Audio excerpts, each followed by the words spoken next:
What's up, everybody, and welcome back. And this actually happens to be the first week that we're recording something that a challenge season isn't going on for what feels like the first time in probably what's close to a year. Because, if you look at what's been going on, we've had 40, and not too long after that was the Challenge All Stars Season 5, and now we are in an off season. So, today's video, we're going to be discussing the awards, our personal awards, and just reviewing the season as a whole. Sir, welcome back. How are you doing? I am good. I am not missing the challenge yet. I appreciate the down season, but I know that absence will creep in soon enough, and I will be itching to see another season. Hopefully another All-Star season, but that's to be determined. Yeah, we're in flux at the moment in that regard from what it seems like. But, yeah, I'm with you, actually. I don't really have the challenge bug, per se, in terms of missing it. Don't get me wrong. I had my ups, mostly ups, with this season that just ended. But I do feel like an off season is certainly needed. It kind of feels like we've been seemingly watching a show for a year straight, nonstop almost, with that and season 40. Correct me if I'm wrong, but were off seasons, did it feel like a longer off season back in the day, let's just say, prior to like the whole war and spy themed stuff and all the spin-offs? Well, if memory serves, a long time ago, back when the episodes were like only 1 hour or, God forbid, 30 minutes, It would be the challenge and then the real world. There was always a little bit of overlap, but usually it would kind of alternate between the two. And personally, I was watching the real world, but waiting for the challenge. So that made me really anxious to see the next season, whatever it may be. But before, directly before all like the war themes and spies, lies, and who cares, there were like back-to-back seasons. I remember during like the trilogy era, it was almost overwhelming because we had Invasion, Champs versus Pros, Dirty 30, Champs versus Stars, Vendettas, Champs versus something, and then Final Reckoning. It was just like very quick. Yeah, I did remember, especially the Vendettas to Final Reckoning jump was rather quickly, from what I remember, because I mean, this is crazy, but it's been 7 years since Final Reckoning was. It's going to be exactly 7 years, actually. This coming month, I believe, that Final Reckoning departure was. I believe it was May of 2018. Oh no, it was March of 2018. Was it March? Okay, so no, you're right now, because I remember I went to a wedding in May of 2018 when the final results, like the Ashley Hunter thing, came. Yeah, so you're right. It was March of 2018. And I don't remember that because of the season. I remember it because the cast reveal overlapped with something going on in my life, and I was at an airport during it. So I'm not like that obsessed with Final Reckoning, but it is a good season. Well, and also Landon was a part of that. That's why it also, I remember. That was crazy. I think the internet was on fire for a day when Landon first got revealed. I know. We wanted that so badly because it seemed like on Dirty 30, we got a couple pretty big comebacks spearheaded by Veronica. And then on Vendettas, we had Brad come back, which was kind of a long overdue comeback. Dirty 30 also had Derek.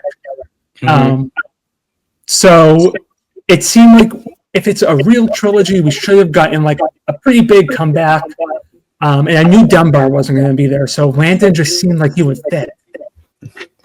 Did you remember, like, so Gamer actually in Pink Rose like legitimately revealed him as like, underneath the thread like of the names, he was on it? Yeah, I remember that. Do you remember if anybody was speculating on like who his partner might have been? I don't really know. If I remember correctly, it was kind of confusing with that cast because, firstly, during Vendettas, if you recall, they were like, "We're going to break the internet and reveal the theme for the next season," and they were like, "Next season is Final Reckoning," and everyone was like, "Well, what the fuck is that? That tells me nothing." And it was hard to speculate like partners and pairings and not feel like the cast was incomplete because we didn't realize at that time that it was kind of like a blend of co-ed and male and female teams. So it was a little bit tricky in 2018, like that specific period, to speculate who is with whom. Yeah, I mean, that's a moment in time. We're talking about March of 2018 being like the departure. And what, Vendettas, I know Vendettas aired in like, I want to say the January of that same year, 2018, like the very beginning of the year, which meant that it must have filmed like the end of 2017. All this stuff, I can't even believe it's been that long. I mean, honestly. Yeah. That's getting older. Yeah, it's sad. Just shows how far and distant we are away from happier times when it relates to the show, my personal view. But let's not get all somber completely, because today's video is supposed to be a happy topic, because we're going to be handing out our own personal awards.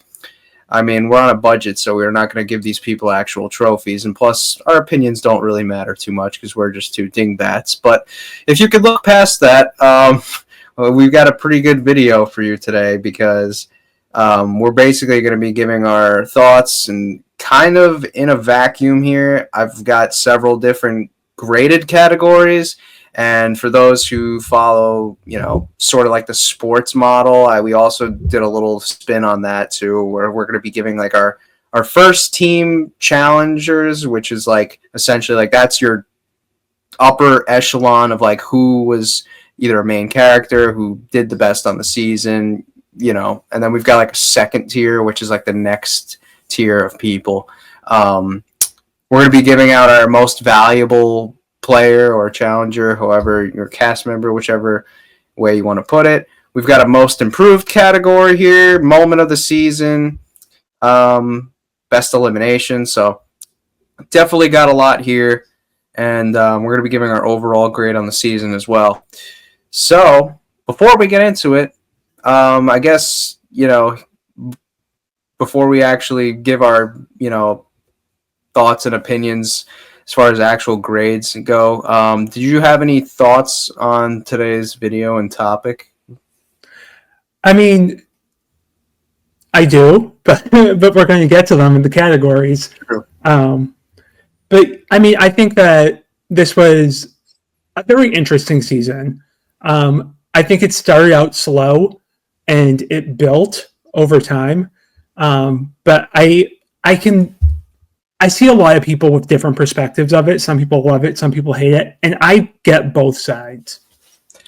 I've seen some people literally, like, I'll tweet something and then people will go underneath and say this season's awful to get through, this season's garbage, and then I've seen other people say this is the best. Like Gamer Vev is one person that said that this is their favorite All-Star season yet, and then there's other people that are like, I can't even get through this season, that's how miserable it is.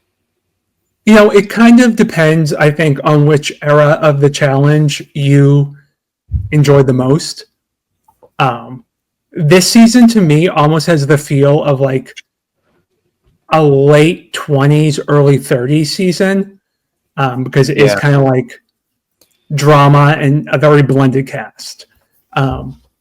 So I think some people, that those were popular seasons. Some people like them, some people don't.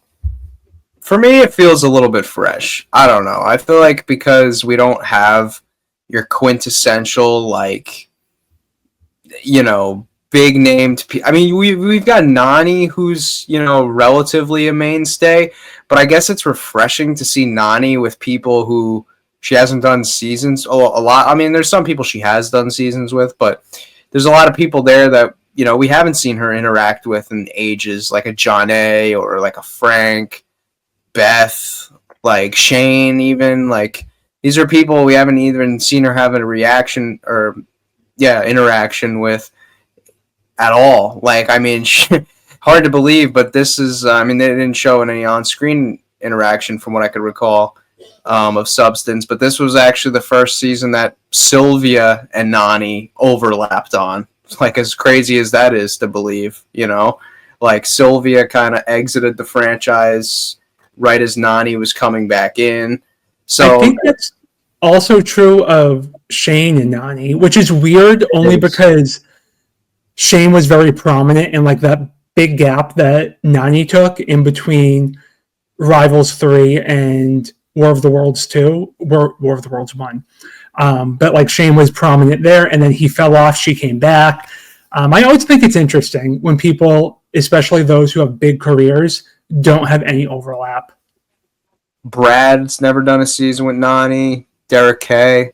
It's crazy. Oh, yeah. I know. It's wild to think about. Not like it matters in the grand scheme of things, but, you know, that's draws back to my point. I feel like because we have your Devons, you have your Nanis and Leroy's, but, like, they left early, or at least Devin and Leroy did. Mm-hmm. So, I don't know. It just felt a little different for me. This felt like a little bit of a bizarro challenge world. I don't really know how to describe it, but even the people that we're so used to seeing, it was refreshing to see them have interactions with people that there aren't on seasons with all the time, if that makes sense. Like, even Devin, he might not be, you know, your favorite cup of tea, but Devin was actually like making moves and like, or at least trying to make moves and be strategic on this season. I totally agree. I think that a lot of the people who have become mainstays, they're not like devoid of their merits on the show. It's just boring to watch them season after season go into the exact same equation. They have the same allies and all of their friends get cast and they do the same thing and they make it to the end and blah, blah, blah, blah, blah. It's like rewatching the same movie, but a reboot. And on this season, it felt like we had the same actors, but different people to oppose them, and we got a different result. And you know, I really liked Nani this season. Same. It's my favorite Nani season since maybe Total Madness. Mm-hmm. Yeah. Yeah. But with that being said, there's certain people that I feel like I would rather them stay in All-Stars, and there's people that have been on All-Stars, maybe not this season, but in general, they've made a prior All-Star appearance that I want just exclusively on the flagship. Like, I have no interest in ever seeing Jordan back on an All-Star season ever again. Like, not that he was bad on his All-Star season. In fact, that's actually one of the seasons he never won. But I don't feel like his presence really feels like it works on All-Stars, and I feel like the guy's so damn good that, like, you know, just keep him on the flagship and let fresher names who haven't been seen remain on All-Stars. Nani's a name, actually, on the contrary, that I would probably exclusively want on All-Stars and not on the flagship anymore. I don't know. I just feel like Nani on All-Stars is more her speed. She has a better chance of winning there. She gives us better television than she does on the flagship at this stage in her challenge tenure. So it's kind of like Fessy's another name that, you know, I kind of was fine with him on this season, but I would probably prefer him to go back on the flagship just because, I mean, he's, you know, shitted on All-Stars essentially in interviews saying that, like, oh, you know, the equalizers and making it easier for the OGs and whatever. It's like, all right, fine. If you feel that way, just remain on the flagship, buddy. I'm sorry. What the fuck did he think he signed up for? Did he think he was going to go onto this season and go into a hall brawl with Beth on the other side? Like, did he really think that's what production was going to do? He didn't get used for 40, so he probably thought, like, oh, let me just go and collect this check, and he maybe thought it would have been an easy victory for himself. Yeah. Which in theory you would think, I mean, him and Amber probably, I mean, if they make it to the end, there's a very good chance they would have won, possibly. I don't know, though, for sure, because there were some equalizers in the final that kind of did taper things out a bit, but, you know. Anyways, without further ado, I guess we'll start off by revealing our first team challenge lineup that we got here. So essentially, this is like 5 names. These are who we feel might have been the 5 most integral to the season. Maybe they did the best or had just a main character arc. So I'll go ahead and I'll name my first team all challengers. I've got Frank, who I feel, and we'll get into this later on, I'm sure he's going to come up quite a bit. He had the main character arc of this entire season. If you were to pinpoint one guy who the season revolved around from storylines, narrator, he was the guy. He won 2 daily challenges with quite arguably the worst competitor on the entire season, with all due respect. Debatably. I mean, at least on paper going into it. I would think if you were to poll the cast and ask them on paper going into the season who they thought would be the worst competitor, there's quite possible that Sam's name would be the one that they would mention. And that's who Frank was partnered up with, and he still managed to win 2 daily challenges with her. They didn't finish last in the final. In fact, there was a point in time where they actually were even in a 3-way tie for first place, believe it or not. So he got the most out of Sam that he possibly could have. And the way he worked the house from a political perspective was just quite insane. So he's who I would have on here as my first name. Then these next 2 guys, you can't tell the story of the season without them either. They're kind of like hand in hand. I got Adam and Steve. I mean, what did they win? 5 eliminations, or was it? Or 5 eliminations. They won 2 dailies, and then they topped it all off by winning the season. Like, whether you think that it was fair or not that they competed with mostly co-ed pairs or all women, regardless, I mean, they did what they did on a season by going into 5 eliminations. So that is just nutty to think about. So you kind of have to put them on here by that standard alone. And then these last 2 names might be a little bit more subjective, but I felt like, to me at least, the substance definitely was warranted their names on this. I actually have Veronica as one of mine because I feel like for 3/4 of this season, she was kind of in the same boat as Frank, where it was kind of like 1A and 1B of like the narrators of the season, and she also was playing a pretty good political game herself. So I have Veronica on here.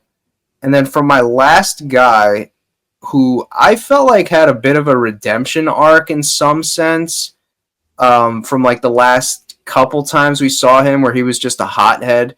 I think he really reminded people on this season of just how good he is when he's like got his head on straight, and that's Turbo. So my top 5 is almost the same as you.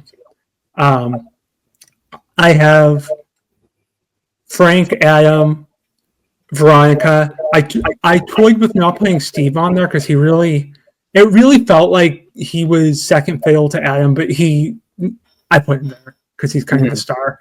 But the 5th one I put was Shane. And I feel like we talk about like Frank having a very integral storyline this season and Veronica having a very integral storyline. And Shane's almost like the polarizing force to them because you can't really have an alliance that dominates the season without having an opposite alliance that counteracts them. And even though Shane was kind of with them, kind of not, his indecisiveness was ultimately the thing that was the thorn in the side of like Veronica's weakest to the top alliance, whatever you want to call them. Yeah, I mean, I actually, so believe it or not, I I was like pretty close. I wanted to put Shane somewhere.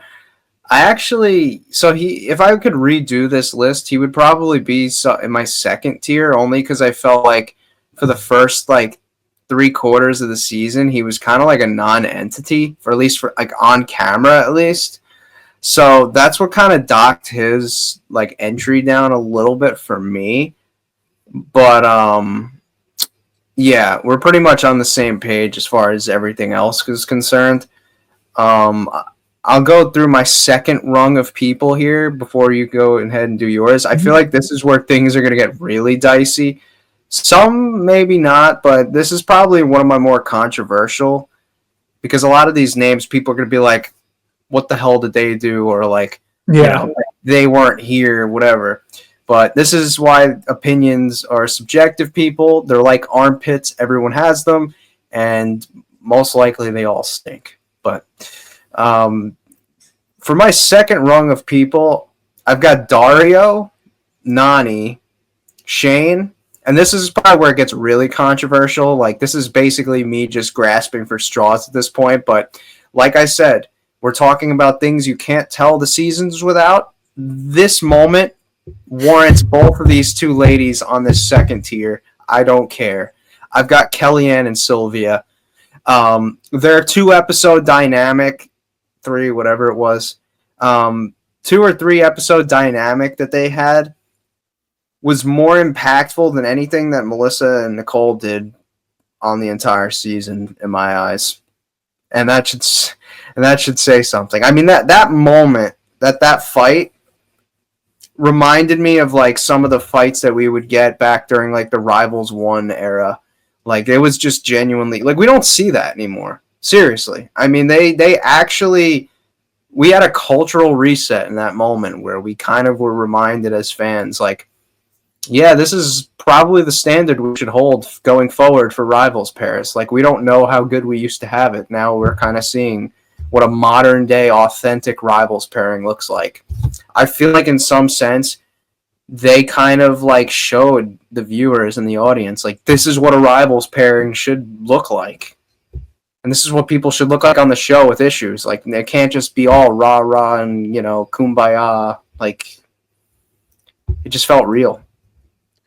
Yeah, I agree that you can't tell the story of the season without those two.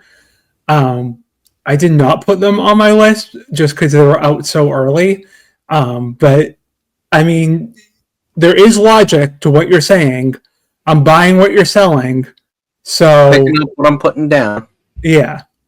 So in my second tier, I have Turbo, who you had in your top, but I put him in the second one. Nani.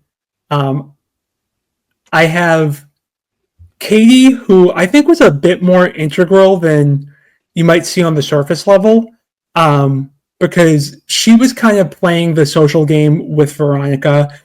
We had the whole like Katie's masterclass thing, and I really enjoyed her this season. I felt like her other 2 All-Stars appearances and Battle of the Eras, she was just kind of there to be there and like say hi to her friends. And this was the first time in like over a decade that she actually came to play. She's never going to be like a hardcore competitor, but she can be a smart competitor. And I think that she was really crafty this season. And I always appreciate a clever player. I also had Sam on my list. Just because she made it so far, she was involved in like one of the few hookups that we saw this season. That's true. But I think like throughout the whole season, she almost had like this, back in the day, what would have been like a Casey edit, or like if she was Siobhan, Sarah would have bullied her out of the season. But you kind of didn't know if she was going to be able to make it through to the end. And she did make it to the end, so at least she has that. And the last person I have is Amber. And really? I feel like, well, a big thing about this season is the whole, like, who's they? Who is spreading all these rumors? And she's kind of the person that bore the brunt of it in my eyes, because she's the one that like confronts everyone. She's the one that is blindly saying, "Oh no, Veronica wouldn't betray me," and she gets blindsided. So, kind of in the sense of what you were saying, like you can't tell the story of the season without these moments. You can't really tell the story of the season without they, and the victim of they is really Amber and Fessy in my eyes. I'm genuinely shocked that you don't have Dario on there. You know, Dario had his moments, and I don't think he was like a wasted person to bring back. But can you tell the story of the season without Dario? Maybe. Maybe. I mean, I don't know. I enjoyed his presence. Actually, no. I don't feel like you. I don't think you can actually, because his fight with Devin was one of the better moments on the season too. Yeah, and people talk about how he kind of whatever the truth. There's two sides to the story, and then there's the truth. Whatever the verdict is, people then kind of chalk it up as him stabbing Leroy in the back. But again, whether that's the truth or not, it's still a talking point on the season too. So, well, Dario seems to be able to tell the story of his life without mentioning this season, because he hasn't promoted it at all. He hasn't promoted it a single time. No, but my favorite moment of his this season, even though I love the fight with Devin, was when he was in the time challenge and he just called a check for a domino effect. Yeah, just for no reason. But to be fair, he probably saw what was happening, and he was like, "I can't tell time. I don't think Ashley can. So this is my best bet." He was smart. It worked. He was a crafty guy. I just appreciated that he gave us more confessionals than he used to. I mean, that elimination where him and Ashley lost to Nani and Turbo, he was like, "Oh, they call this guy Turbo, but I'm looking over and I'm getting my puzzle pieces faster than him." Oh yeah. So I don't know. I appreciate it. You could tell he made a conscious effort, though. Like, it was definitely something that he went in on the back of his mind. He knows. I interviewed him 5 years ago when he was off the show. Oh yeah, by the way, guys, I did try to reach out to him for another interview. He left my message on scene. So it's not happening, people, and it breaks my heart more than it probably breaks any of yours. But just wanted to clarify. But anyways, when I interviewed him 5 years ago, he was very cognizant of the fact that he pretty much didn't give them much of anything on his prior season, and I think that he took his first appearance for granted a little bit, and knew that on this one he had to come in and kind of give something more than what he did on Dirty 30. Granted, that probably doesn't mean he's coming back, clearly, because he hasn't posted the show a single time. But while he was there, he definitely made an effort. I guess that would be a good segue then into the most improved category, since you mentioned Katie. I had her in my honorable mentions along with Sam, but I have two names for my most improved. One's a guy and one's a girl. Dario's actually my most improved guy. I just felt like as a cast member in its totality, if you look at the guys, Turbo, I wouldn't call that an improvement. I call that more or less just like a reassurance. Okay, yeah. I'm still the same competitor. He was kind of true to form, like who I expected him to be. This was actually the first season that he got an elimination win. So yeah, and he got two of them. So yeah. So if you look at all the other guys, I mean, they either flopped or, in Leroy and Devin's case, they flopped, or they just reassured you that they were good. And somewhere in the middle is Dario, where he had an elimination win. I don't know if you would count that first daily or not as a daily win, but it was when the first four teams get their star. It's it's give or take. But he has an elimination win because him and Ashley beat Corey, Lay, and Big T. And as a cast member, he was light years above what he was when we last saw him, which was a snooze. So I had him, and then I had Katie as a girl, most improved. Because like you said and pointed out, since coming back, if you look at her first 2 All-Star appearances and then her appearance on Battle of the Eras, I would say she provided more on this season than she did in all her 3 prior appearances combined. Seriously, Oh, yeah. I mean, like, she just kind of felt to me like she was collecting a paycheck her first 3 times back, and this time she felt like she was actually, like, legitimately focused on the game and, like, having a good time.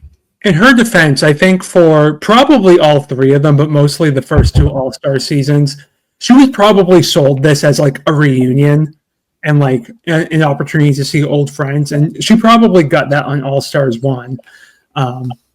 But I just don't think she was there to be like a hardcore gamer, and at least this season she was a bit of a strategist. So who would you have if you had to say most improved?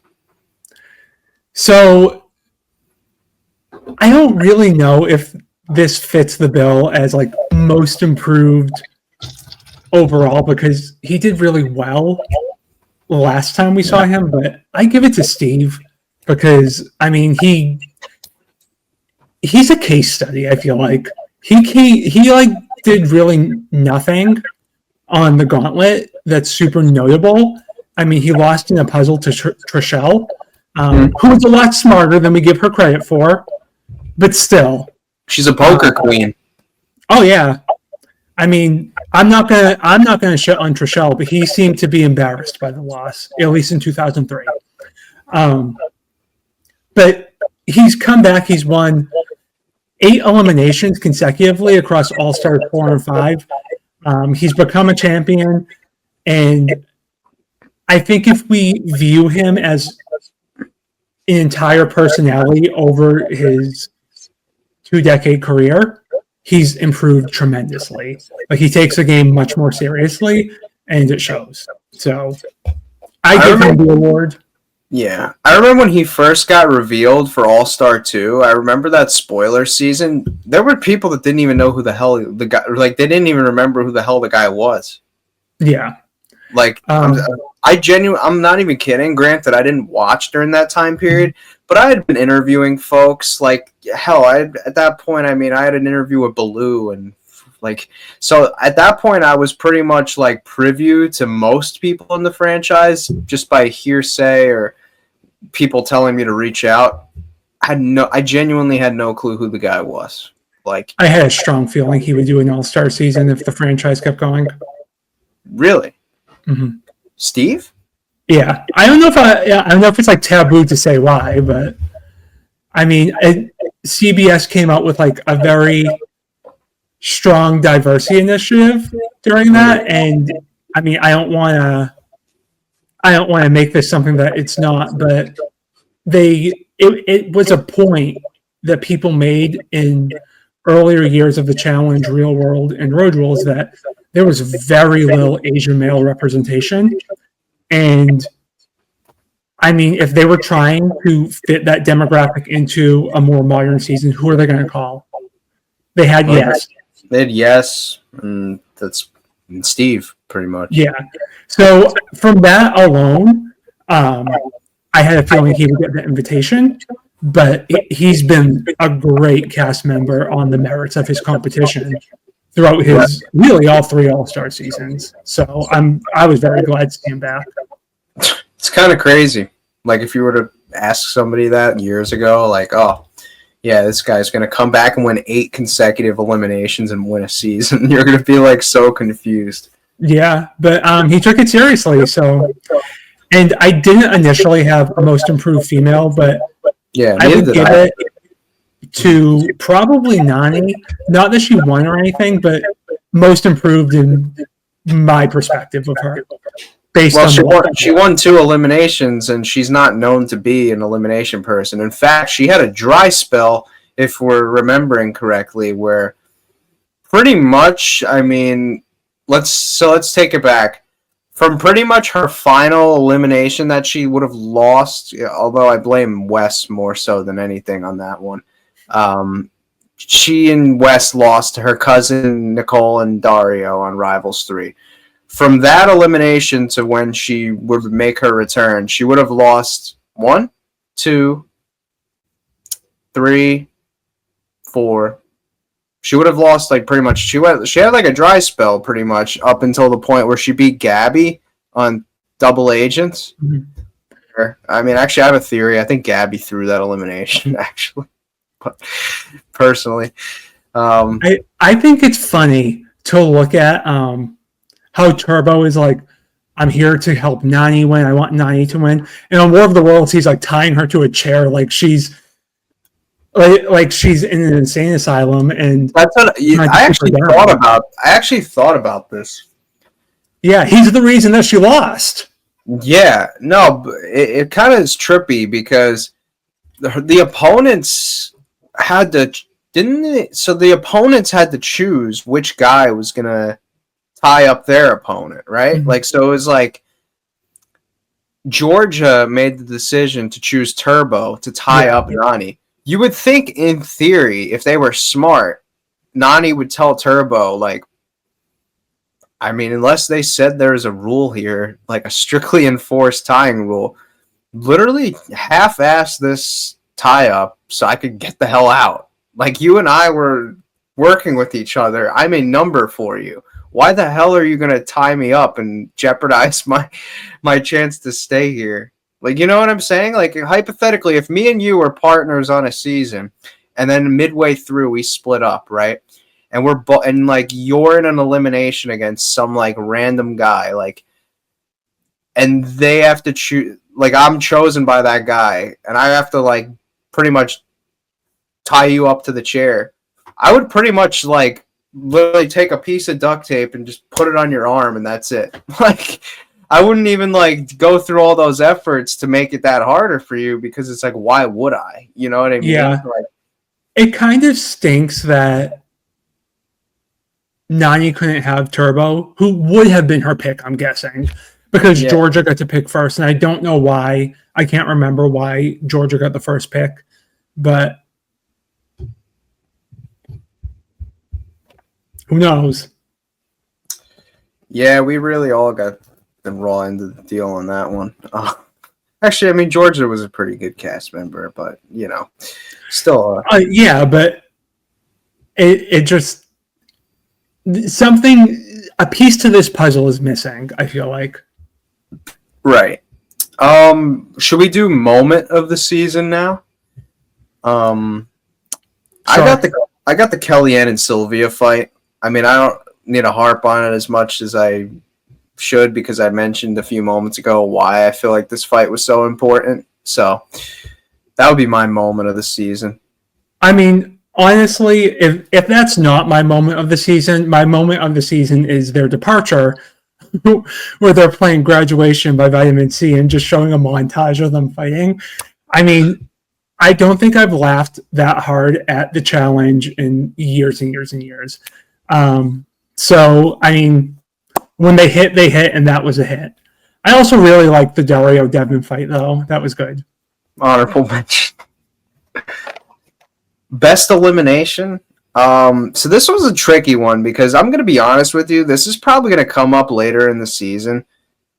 I was not a huge fan of the eliminations on this season. I just kind of didn't really find them too exciting, personally. I felt, well, I mean, it goes without saying, but I feel like having co-ed pairs really does hamper the eliminations. We saw it on Final Reckoning. Some of those eliminations really were kind of hampered too. But I would say this season they made the best with what they had, but I wasn't incredibly entertained by these eliminations this season. Some of them were fine, but I actually, for my best elimination, decided to go with Katie and Veronica against Melissa and Nicole. Yeah. So the elimination I thought was the most interesting concept was the one called Downpour. That was Steve and Adam versus Ashley and Denisa. Oh yeah. Mm-hmm. I don't think like the outcome of it. I mean, I want Ashley to win every season, so I wasn't happy with the outcome. But I felt the concept of it was kind of unique and kind of cool. So that was probably the most enjoyable one for me to watch. Yeah, that was a good one too. I take it you didn't really like the final elimination of the season.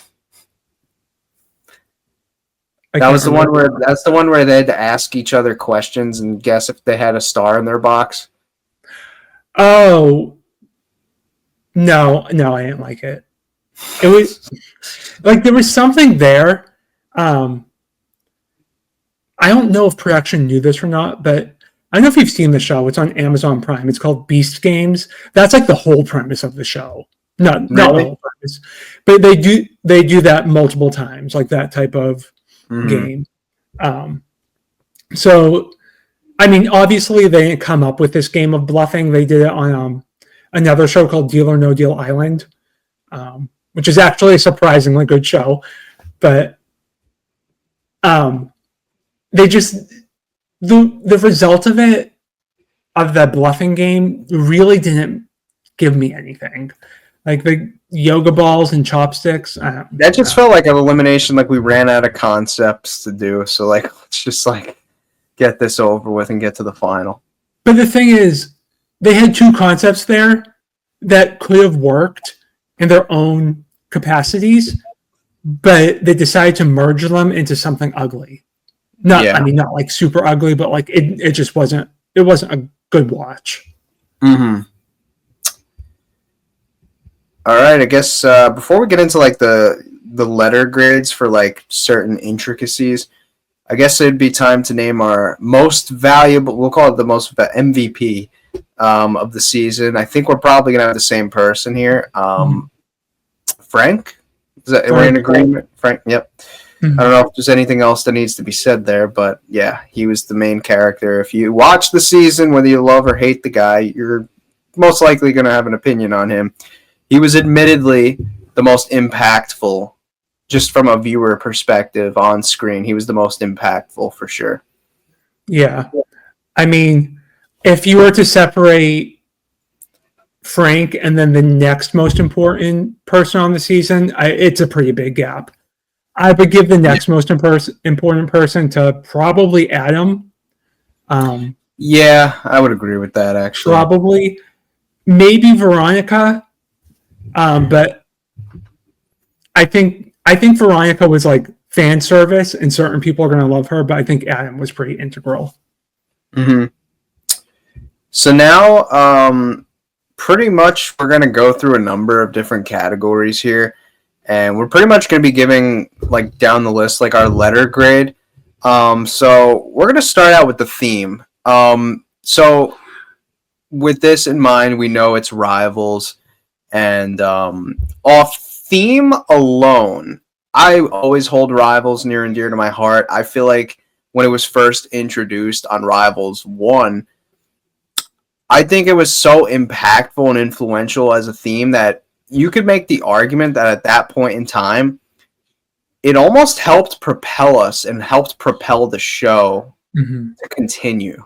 Not to say that the show would have ended, but at that point in time, I feel like they had reached a fork in the road creatively, where it's like we've done so many gauntlets, we've done so many, they've done 2 duels at this point, we've done the big team formats. We hadn't seen up to that point a paired season consisting of people being forced to be partners with somebody they've gotten into shit with. So off that merit alone, not taking into account the execution, I'm going to give the theme an A+. The fact that they decided to actually bring it back. Now, again, that's not the execution. That's not the co-ed. I'm just solely talking about, I'm in a board meeting with producers. What's the theme? Rivals? Okay. Taking nothing else into account, I give it an A+. So, I guess I didn't take it as surface level as you when I was asked the question, because I can't really separate the fact that, yeah, it's Rivals, and I agree. I hold it in high regard, and you're 100% right. In 2011, the theme really helped to rejuvenate the franchise, and the viewership shows that. But on this season, I can't ignore the fact that there was such like a sloppy mismanagement of people, putting them into like these girl, guy, co-ed teams, and that like knocks it down significantly. So I would honestly give this theme like a C. Because actually, I guess this would. So I have for the format. That's kind of like the thought process that you just gave.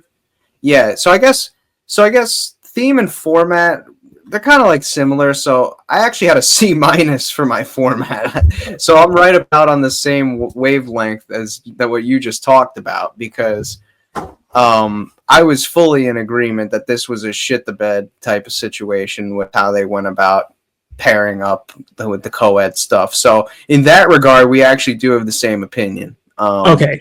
Yeah, okay. Then in that regard, I guess I was doing it a little bit differently. Like just in terms of formats, Rivals is like an A format. Like it's, as long as they don't overdo it, it's probably the buzziest.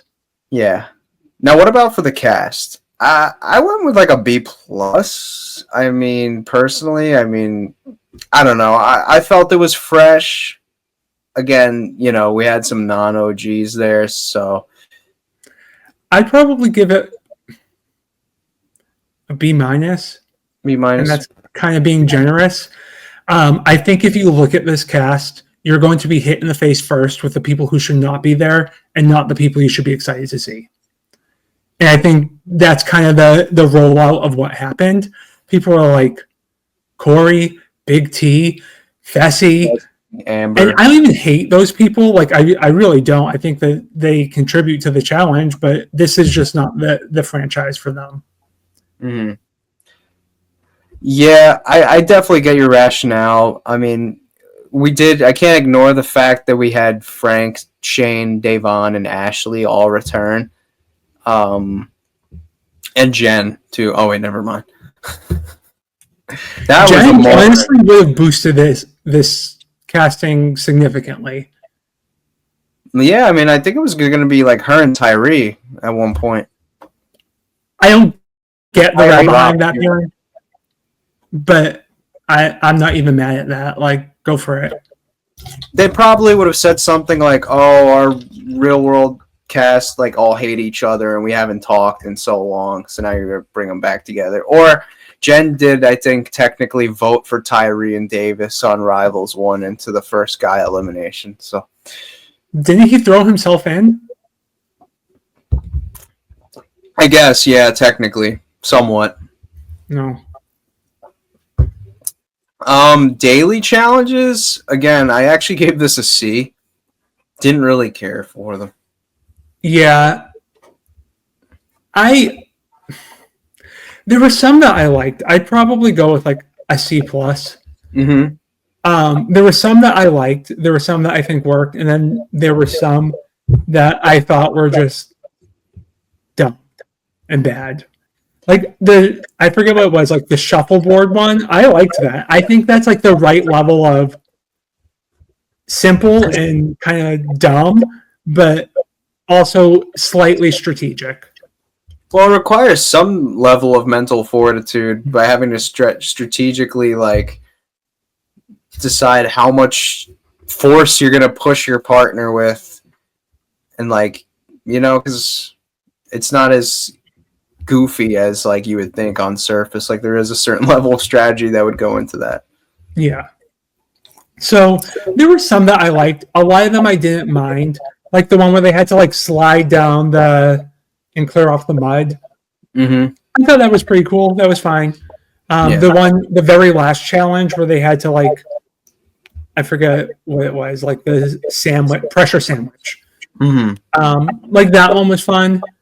So there were some good ones there, and I always love, even though they always fumble it somehow. I love when they do like Newlywed Game style trivia. I didn't like the smoothie aspect of it, but I always like those silly questions. So It did have some good moments, but there were also some bad ones. Now for the drama here. I actually did give this a letter grade of an A. They didn't include some things, obviously, though. For anybody who lives on the internet, there's apparently a huge Shane and Corey Lay storyline that got completely scrubbed out of this season. So yeah, that taking that into account, I have to give this an A. I was entertained by the drama this season. The whole they thing, Frank and Shane's dynamic, Shane and Veronica's near fallout, Dario versus Devin, Kellyanne versus Sylvia. We had an Ashley and Anissa fight. I feel like we ate well on this season drama-wise. Yeah, I give it an A minus, which is almost an A, but not quite. Yeah. You don't get a 4.0. The eliminations, I gave a B minus. I just feel like I gave it a D plus. I'm actually, I'm kind of leaning towards you. I don't know why I gave it that high of a grade, to be honest. I'm being generous here. Like, I know I had to name an elimination that I liked, but I can't really think of one that's worth caring about, really. Yeah, I don't know. I think my elimination grade doesn't match my actual thoughts, so I might have to dock that down. So I'm gonna do one of those like Men in Black spy things where they like hold up that like thing in front of your face to make somebody forget about what somebody said moments ago. If I could do that to all my audience right now, forget that I ever gave this a B minus, and just whatever lower grade you want to give it, go ahead. Just not B minus because I take it back. But I made this like a couple weeks ago actually, and like I was mentally prepared, like okay, in a couple weeks, like I'm probably gonna want to do this, so I might as well just like have this prepared in case I procrastinate. But anyways, we got a couple more here. The final itself. Now this was actually one that I was pleasantly surprised by personally. I enjoyed this final a lot. Probably one of the more enjoyable finals to sit through as a viewer. Like it was visually appealing. We've had some, finals that are like super strenuous maybe to actually compete in, but as a viewer, they're not quite that entertaining to watch. Like the War of the Worlds one final, it gets touted as the hardest final ever, and that's fine. It might as well be, but doesn't mean it's the most exciting one to watch as a viewer. I am 100% with you. I gave the final a B plus, and I know a lot of people hate this final because it's so easy, and it kind of is. But I think that there are definite merits to this final, and two things that I will always say. Well, one thing I'll always say is that I would much rather the final be competitive than grueling, and I found that this was a more competitive final in the sense that anyone kind of stood a chance at most of the checkpoints. I think every team scored first place at least one of them, which means they're kind of well-rounded. And what I really, really appreciated is that they stayed consistent with the scoring. It wasn't like at the last minute, they're like, oh, the final checkpoint is worth 15 times the stars. It's anyone's game. I hate when they do that. Or they're like, secretly, everyone behind you has been assigning karma points. And now all of a sudden Melissa can win, but Nicole can't. Like, I don't want that shit.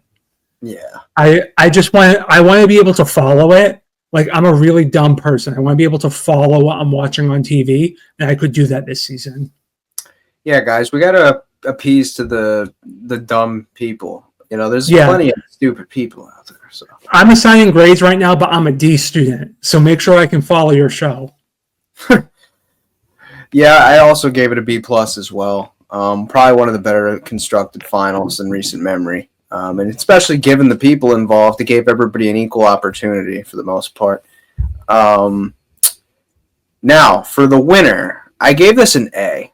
The only reason I didn't give it an A plus is because again, they were competing against mostly co-ed and like girl pairs, so it's like it makes it like slightly less not non-deserving, by the way. Don't get it twisted, folks. This is an A for a reason. These were the guys who I felt from a competitive standpoint all season deserved it. Yeah, I think they're A in my eyes personally. Yeah, I'm kind of like I've been conflicted on it because for the exact reasons you just said. But I will say this: Adam and Steve did beat who was perceived to be their biggest competition, Leroy and Devin. They sent them home. So it's hard not to give them like an A rating. I give them an A minus, but Okay. it really is. I'm very happy with them winning. I mean, people are always going to have that little comment of, well, if they're competing against all male teams, then would they have still won? Who knows? That wasn't the show. Well, if they were competing against Dustin and Frank, I know they wouldn't have. Yeah, but I will say, like, these are two winners that I'm excited to see win. Yeah, it's fresh. Yeah, oddly, like, I'm really excited to see Steve win because he's like a child of All Stars, more or less. Like, This is the franchise he really came into his own. Like, Adam had already won. Like, we see his comments, like, I really just want to be a challenge champion. Well, here I was. Yeah. But Steve, I thought it was like a really good showing for him. I personally, actually, I have this premonition. I have a feeling Adam's going to end up doing a flagship season in the very near future. Personally, I think I could see that entirely happening. I think that it's kind of a cool concept of people like graduating into the flagship, even though they're like in their 40s or whatever. But who cares? At this point, who cares? I could just see that happening. Steve, I kind of want to always see on All Stars, but I mean, I wouldn't be opposed if he was on the flagship. But I just feel like, I don't know, I like him a lot on All Stars. See, I agree and I disagree because I feel like he's like he has this dark horse mentality where he could be someone that's like kind of shisty and comes in and shakes up the status quo of the house. We saw that on All Stars 2, where he just kind of like laughed at Derek and then sent him into the elimination where he went home. And I would like to believe he would do that again on a flagship series, but who knows? So for an overall grade of this season, I got a B+. I give it a C+. Like, there are good things about it, but there's kind of a lot to be desired. And for me personally, even though I like a lot of the people, something just did not click. Like, it seemed like they took a swing in inviting these people who are not really all-stars by the challenge definition material, and it didn't pay off. Like, there's not a whole lot that was given to us by the non-real world road rules people on this season. I mean, yeah, if you were to go down the list and like, because I was going to add a most disappointing category, but, I was trying to be as diplomatic as possible in an otherwise non-diplomatic setting, but yeah, at my award ceremony, I give the Danny Jameson Award for most predictable failure to Anissa. I mean, Stevie Wonder could have seen that coming, but yeah, but I mean, if she's ever going to win, it's probably going to be All Stars or Season 41. Maybe she turns things around. But I'll just say I'm bitter that she went home and took Ashley down with her. It shouldn't have even been apparent. Apparently, actually, we've been talking about Hunter a lot. I don't know, like, the merit on this, but did you happen to see, like, I don't know if it was last week or maybe earlier this week, there was like I forget, maybe Pink Rose might have put out a tweet maybe that said something like Hunter couldn't get off of work, yeah, or something, like so allegedly they're claiming that he was supposed to be Ashley's initial partner on this. Which, if that were the case, my God, talk about an upgrade, not only for Ashley but for us as a viewer.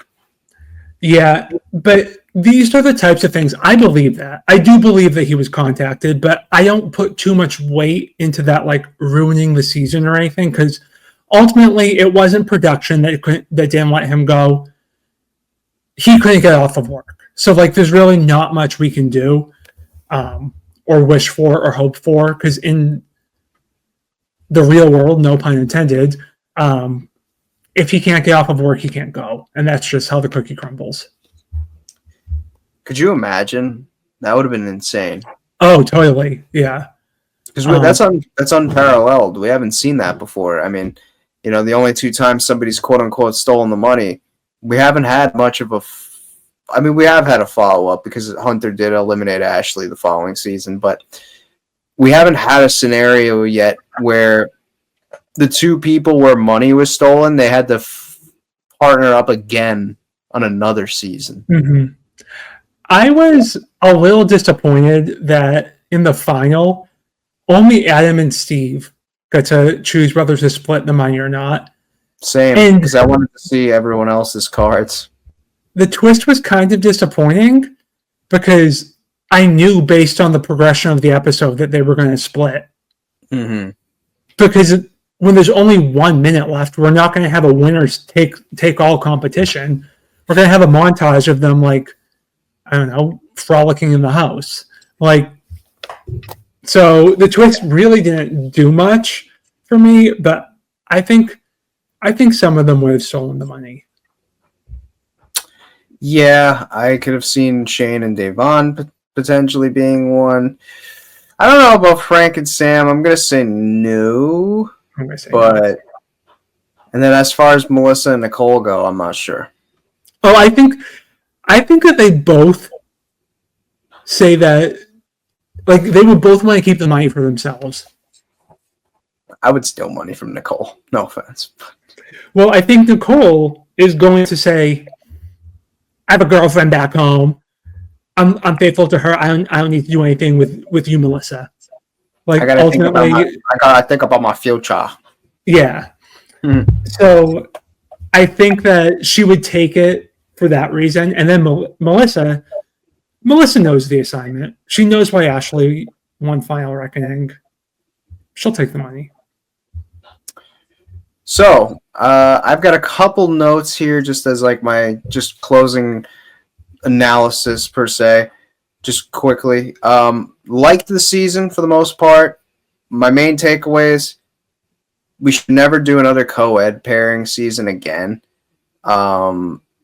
Emphasize the backstory, because to me, a lot of these pairings, like the Devin and Leroy's, the Anissa and Ashley's, seasons where we're supposed to feel emotionally invested as to why these people are rivals and seeing their character progressions on screen and just overall character development, we're supposed to feel that.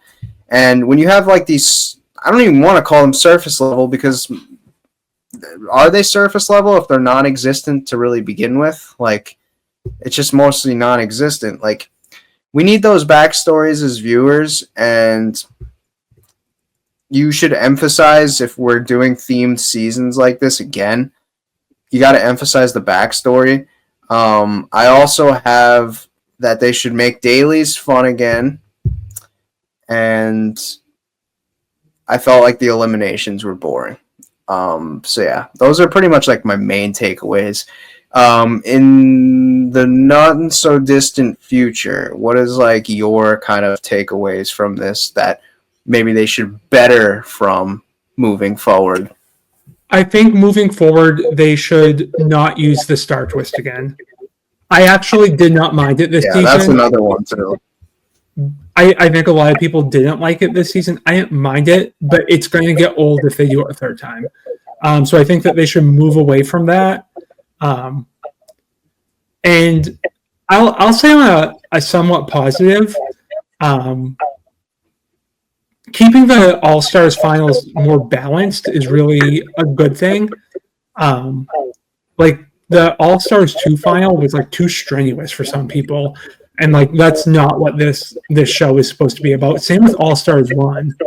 Like I don't think that all of these people could have completed the All Stars 1 final. So I think that they found a decent balance there. But I would like to see another All Stars season with one male and one female winner. Gun to head, All Star 6.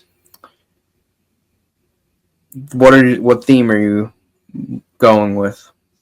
I think that they need to repair All Stars. So my theme is called All Stars Repaired, and it's all partners that we've seen before. Like pairings that we've seen before. So like Nanya and Turbo come back. Danny and Evelyn.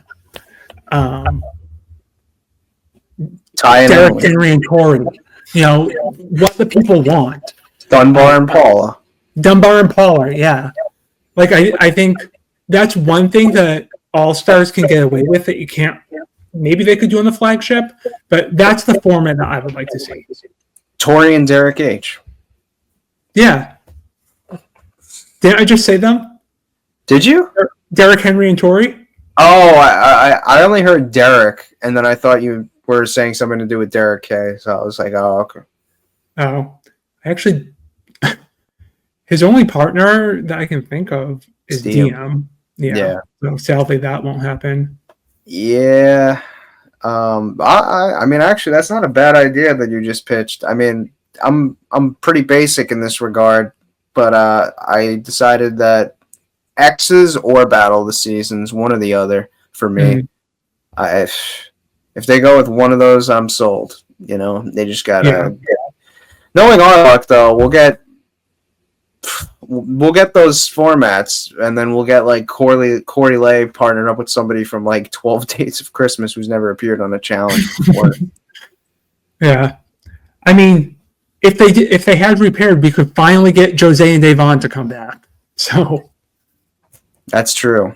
Although I guess Devon is retired to farewell. We could get Tyree and Dunbar getting a redemption.